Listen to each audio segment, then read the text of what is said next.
Olá, alunos do quarto ano, aqui é a professora Aline e vamos dar prosseguimento aos nossos estudos em História. Hoje nós veremos um pouco mais sobre os governos militares de 1964 a 1984. Bom, veremos a página 20 e a 21 também, tá bom, pessoal? Então vamos lá. Os chamados governos militares ou governos do regime militar brasileiro, que estiveram no poder de 1964 até 1985, estabeleceram-se na política brasileira em uma ocasião em que o país estava mergulhado em uma de suas piores crises, tá? Nos primeiros meses do ano de 1964. Houve um golpe, tá? O golpe de 1964, entendido pelos próprios militares como uma revolução, ou a Revolução de 64. Foi uma insurreição de setores de forças armadas, né, brasileiras contra o governo de João Goulart e suas propostas, que não eram aceitas na época. Essas propostas, galerinha, digam-se de passagem, também tiveram apoio de outros setores das forças armadas. O golpe foi dado no dia 31 de março e completou-se no dia 1º de abril de 1964. Por isso, né, golpe de 64, tá? O presidente João Goulart, que já havia tido dificuldades em assumir o cargo de presidente após a renúncia de Jânio Quadros, vinha propondo transformações estruturais no âmbito político-social do Brasil, o que sua equipe denominou de reformas de base. O próprio presidente já havia dado atenção a países comunistas na época, como a China. Isso contribuía ainda mais para as críticas que lhes eram feitas. Bom, além disso, né, desde o início da década de 1960, havia focos de guerrilha rural no Brasil, como a Liga dos Camponeses Pobres, de Francisco Julião, que tinha conexão com Cuba, que eles tinham muito medo. Os ânimos, gente, acirraram-se, né? Ficaram, né, mais assim, né, revoltados em março de 1964. Alguns generais, gente, deram o ultimato ao presidente. Então, o governador do Rio Grande do Sul também, né, o cunhado de Goulart, Leonel Brizola. Ele tinha consigo parte do exército para defender os ideais do presidente. Brizola propôs resistência ao golpe, mas tal proposta foi debelada por João Goulart, que queria evitar uma guerra civil na época. Bom, abram lá na página 21 de vocês. Vamos terminar aqui. Minha postura tá velhinha.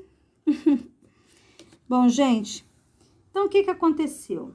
A partir de então, os militares aprovaram o texto do AI-1, né, que foram os atos institucionais. Esse foi o primeiro, número 1, que estabelecia ações preliminares para que o mandato de Goulart fosse completado por um presidente militar, entre outras resoluções.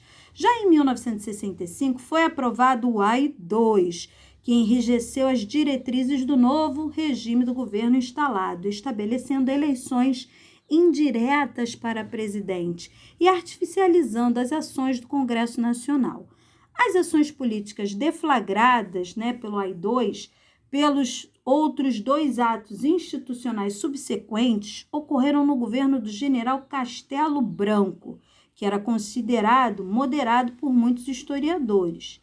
Foi ainda durante o governo de Castelo Branco que houve mais campanhas de lideranças políticas civis contra o regime, sobretudo pela demora em se fazer um novo pleito eleitoral democrático, ou seja, uma nova votação, tá?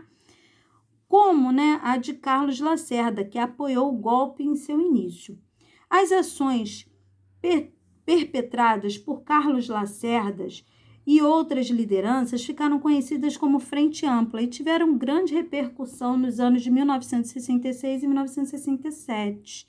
Apesar dessas tentativas de restabelecimento da ordem democrática, o regime não perdeu força. Ao contrário, houve aquilo que os especialistas no tema denominaram de golpe dentro do golpe, isto é, um endurecimento ainda maior do regime militar.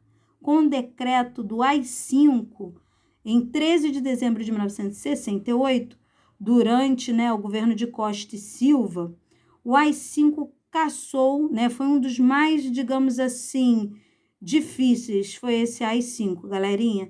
Caçou as liberdades individuais e deu vazão às atitudes, né, escancaradamente, né, do governo. Era um governo ditatorial e o Brasil, a partir de 68, viveu muitos anos conturbados, anos de chumbo, como eram chamados.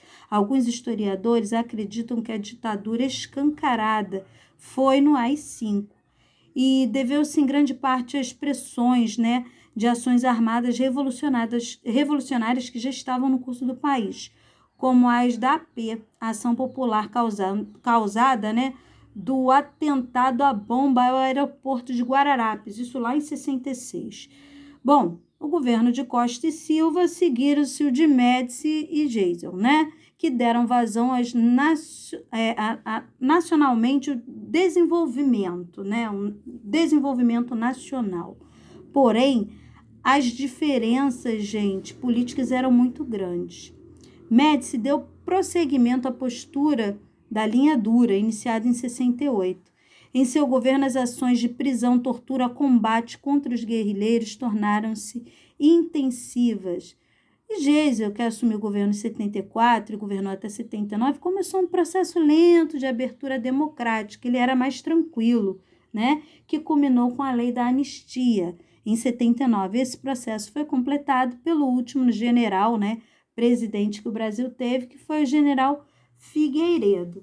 Bom, pessoal, aí nós podemos ver um pouquinho mais sobre o golpe de 64, tá ok, pessoal? Por hoje é só, ficamos por aqui, um forte abraço.